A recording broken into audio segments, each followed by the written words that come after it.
అంటే కవిత పార్టీ పెట్టడంలో తప్పు లేదు. ఆవిడ హక్కు.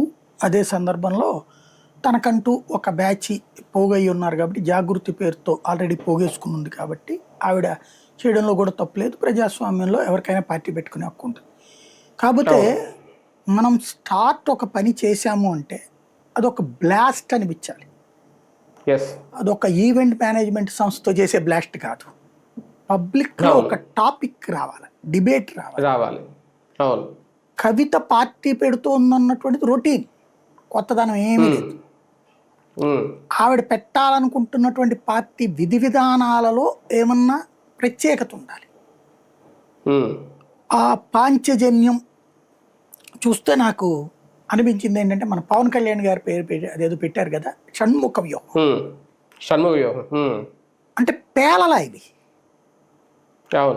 నవరత్నాలు పేలినట్టుగా, సూపర్ 6 పేలినట్టుగా, 6 గ్యారంటీలు పేలినట్టుగా ఇది పేలల.